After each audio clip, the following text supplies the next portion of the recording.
Welcome everybody. In this video, we're going to look at the law of cosines.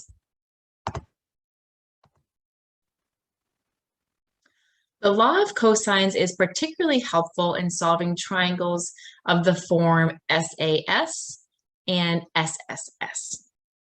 So side, angle, side, where the angle is in between the two sides, or triangles where you know all three sides, but you know none of the angles. So let's look at those cases here. And first, let me give you the law of cosines. If A, B, and C are measures of the angles of a triangle, and then A, B, and C are the lengths of the sides opposite these angles, then the following three formulas are the law of cosines. And you can see in each case, there is a pattern. So if we're looking at A squared, that would be a length here. So again, A, B, and C, the lowercase, are your lengths.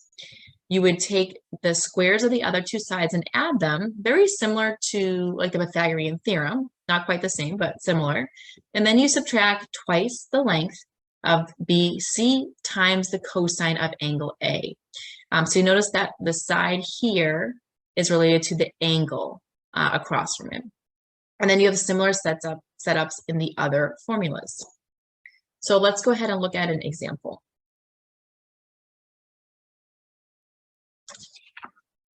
A little bit.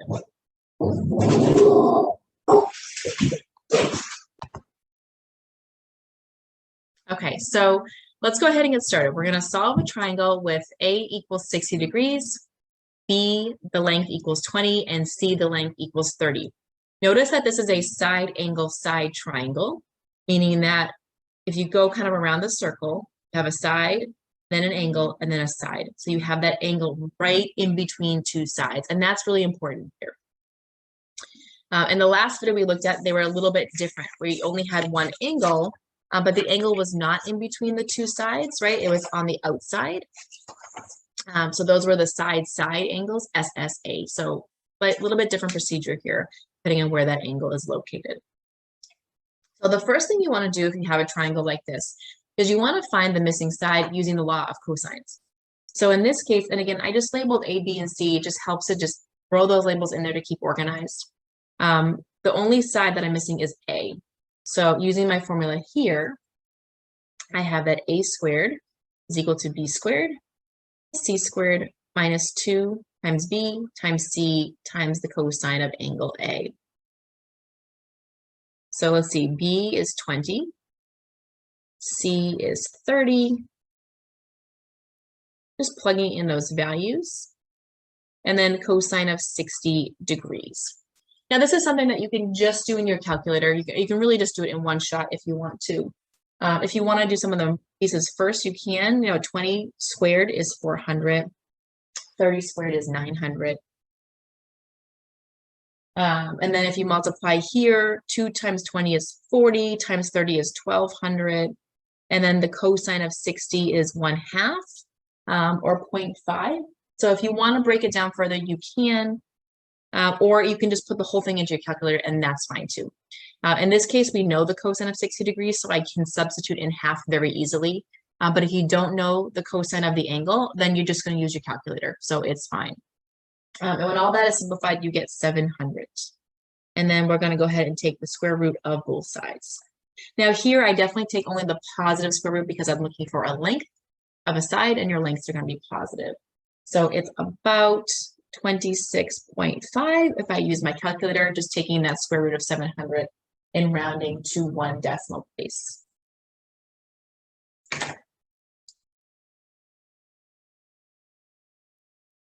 right, so that's going to be our first step if you have a side angle side, using that law of cosines. Now, the second step, if you have a side angle side, is we're actually going to go back to the law of sines formula. So we're going to use the law of sines.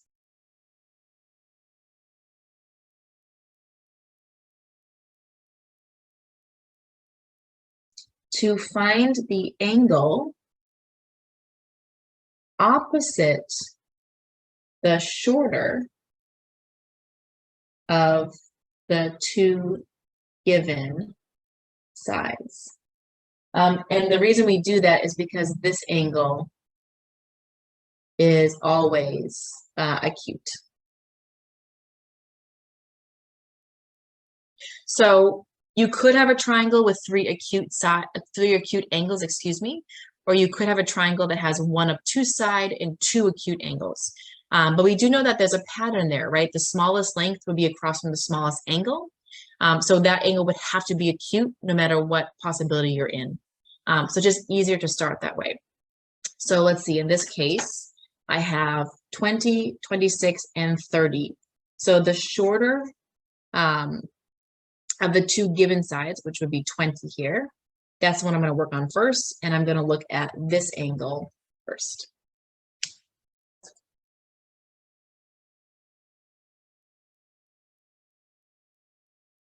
All right, so what I know here, I know my A's, right? That's the only pair I have. I did have to do some work to get it. It is approximated, but that's the only thing I have. So I do have to use that side this time. And I'm trying to find the B's. So let's see, I'm using A over sine A equals B over sine B. So I have 26.5 over sine of 60 degrees. And then here I have 20 over sine B. Now, hopefully at this point, the solving is routine.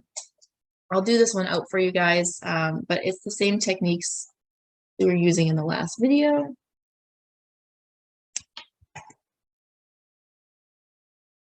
So let's see, I have 26.5 over sine of 60 degrees times the sine of B equals 20. And then I can multiply by the reciprocal here.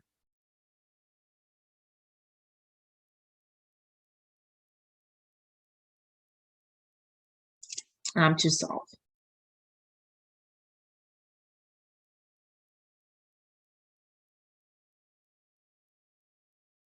All right, so 20 sine of 60 degrees over 26.5. So here we're going to go ahead and use our calculator. The other thing you may want to do too, so let's see how accurate it is. Let's see, I'm going to get, 20 times sine of 60. Make sure you're in the correct mode, divided by 26.5. Let's see, we get about 0.6536. Your book here is actually recommending to use the full square root of 700 rather than rounding because that's more accurate. So if we did that instead of using the 26.5, we use the square root of 700. Let's see, we get 20 times 60, sine of 60. We get about 0.6547. So you do get a slightly different answer there. And you may want to be careful. If you find that you're getting the answer wrong on the homework, it could be that that is enough of a difference to make that change. So when you're doing these problems, if it's possible to use either more decimal places here or use the original, I would probably suggest that.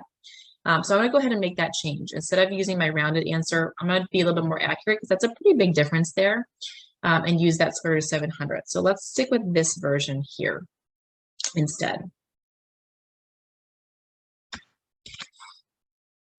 Now I'm running out of room. So I have sine B is about 0.6547. And then I go ahead and take the inverse sine there. And when I do that, let's see, I get about 41 degrees.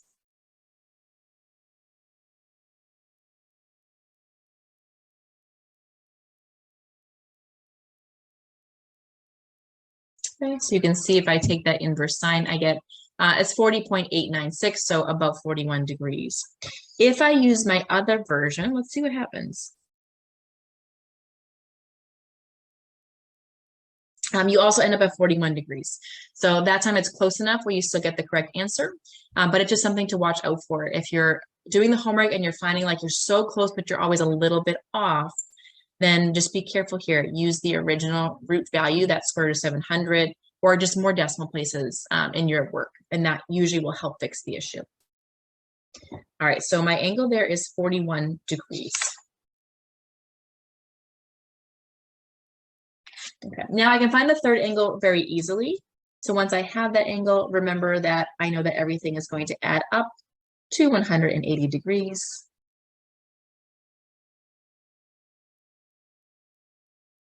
So when I subtract 101 from each side, I get about 79 degrees. And again, these two are approximate because we did have to do some rounding there. So there is finally my completed triangle. I have all three sides and I have all three angles.